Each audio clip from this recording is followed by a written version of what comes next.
to spend a few moments and talk about a tune from Procol Harum called A Wider Shade of Pale.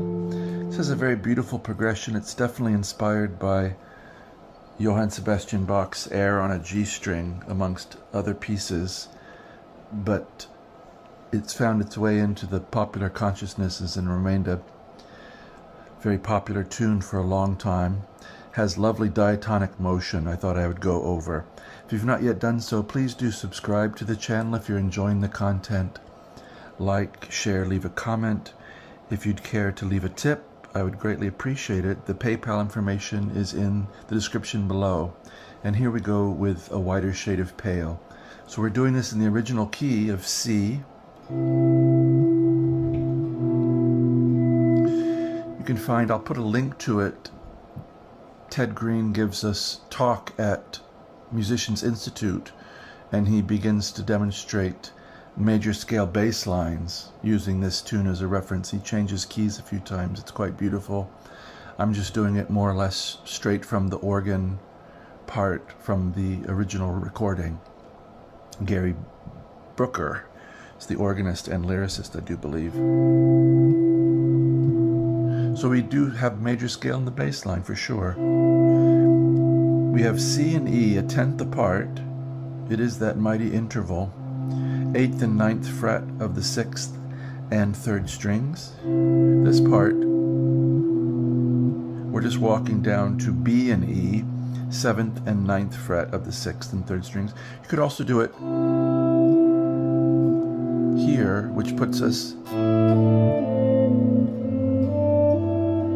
in position to play this line, but I do like the dark timbre of the 6th and 3rd strings there as a first appearance. So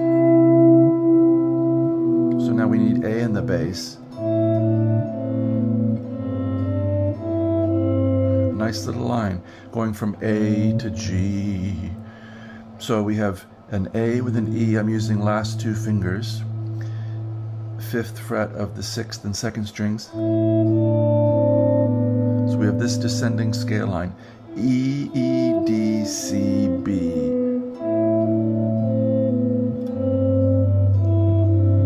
That in itself would be a great little line to work on. You could make an exercise out of it, move it through the key as we've done before. I'm trying to use hammers and pulls to de-emphasize certain beats and emphasize others.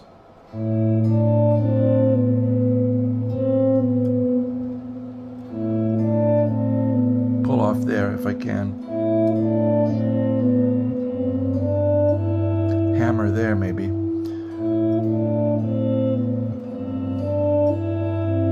And now this final phrase makes a little C over G. It's 3rd fret of the 6th string, 5th fret of the 3rd string, and the melody goes C, D, E, C, 5, 3, 5, 5. And you want to try to make these as legato and singing as you can, because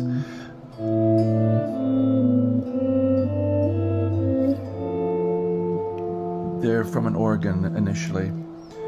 I do like to try to get that feeling. So then we come up to the 4 chord, and it's going to do its thing and have its moment. F and A, a 10th at 8 and 10. And now we get, again, the descent through the major scale.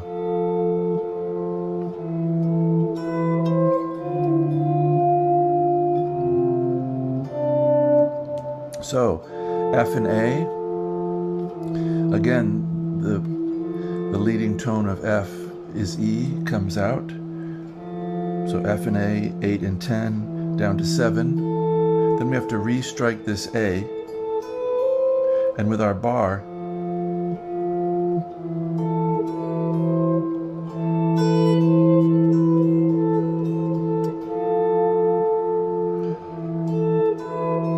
there it is.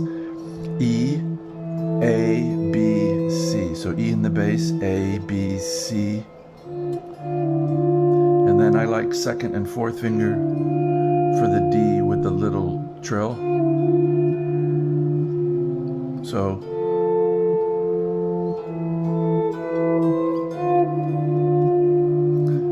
And now, surprisingly, it's a D in the melody with C in the bass.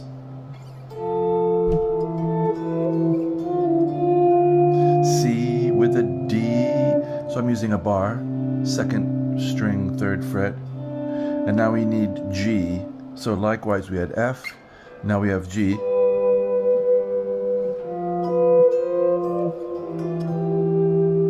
Again, little trills. A 10th, G and B, 10 and 12, walking down now a whole step because we're conforming to the scale.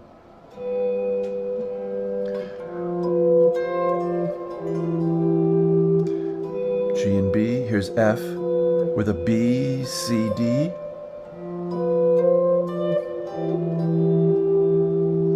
Here's 2nd and 4th finger again. Now E and G with an F below. So E, G, F, G, 7 and 8 with 6 below.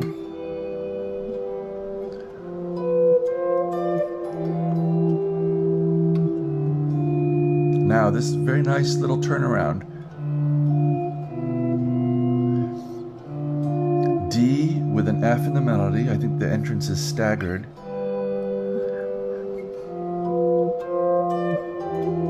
We play the D. Yes. So D then F. And we're coming right here to what would be G7 first inversion with a B in the bass. So it's a little 2-5 of D minor to G to C.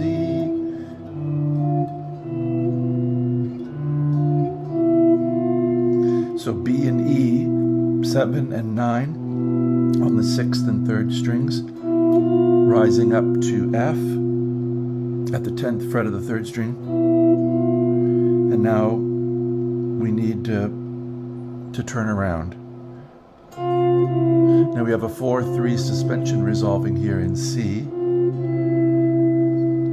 I guess this is another reason why I like to start here, is that it eventually is going to come back here in a nice way. There are other fingerings we could use, but these are the ones that I've found have given me the most legato.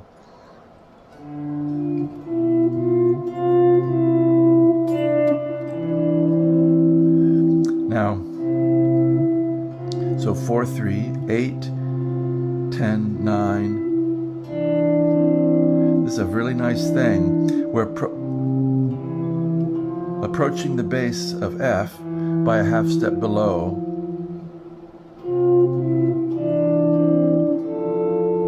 And that is more or less the line motion from the bass and the melody and the organ part. So that in itself is a whole little exercise you could do.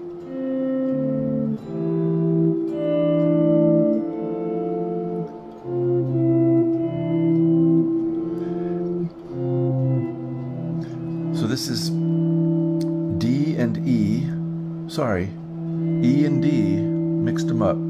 7th fret, 5th fret, sorry, 7th fret of the 5th and 3rd strings. And we're going to come in and get D, C with this E. So we have a bar, and I'm using my little finger at the 10th fret. So I have these two, E and D, and we're coming out to F.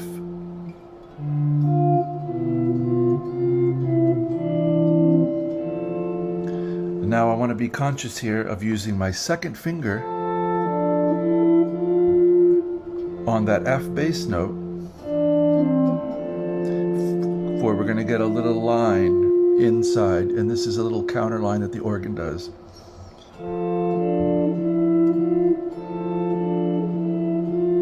So we have a 10th, F and A,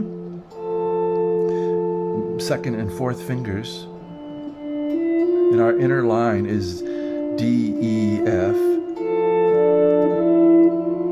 I think we can let off that A for a second because this line masks the fact that it's not there anymore. And then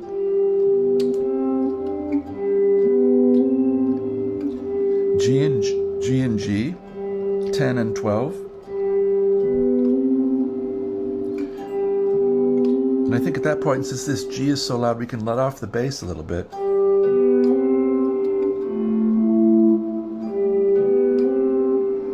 And get this sound of a fourth here coming up.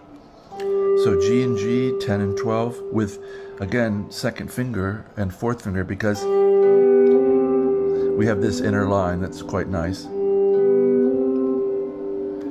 9, 10, 12, B, C, D. And you could make a whole exercise out of that.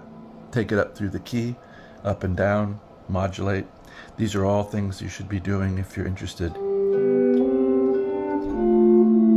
Now, first inversion F, and I'm keeping the bass in this register because I think that's where it is on the recording with the organ. So we had G.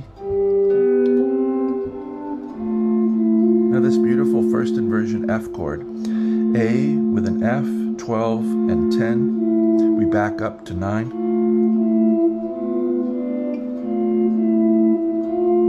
And now we need B, rather than getting it here and ending up way up here, we're going to get it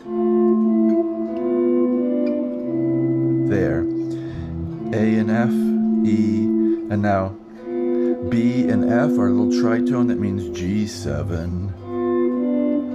And we're coming off F to D, all chord tones, the third, flat 7, and fifth of G. But it's not heavy with the G in the bass. It's just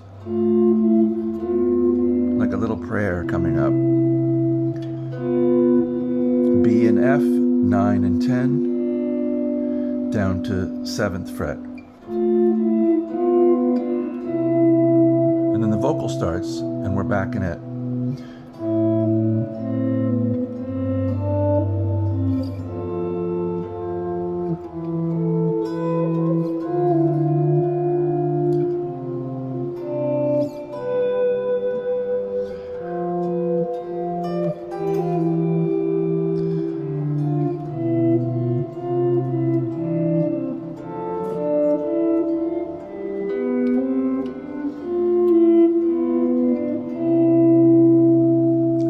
Found something of interest here. If you've loved this tune and wanted to approach it on your electric guitar, I do hope this helps, and I wish you, as always, a very good day.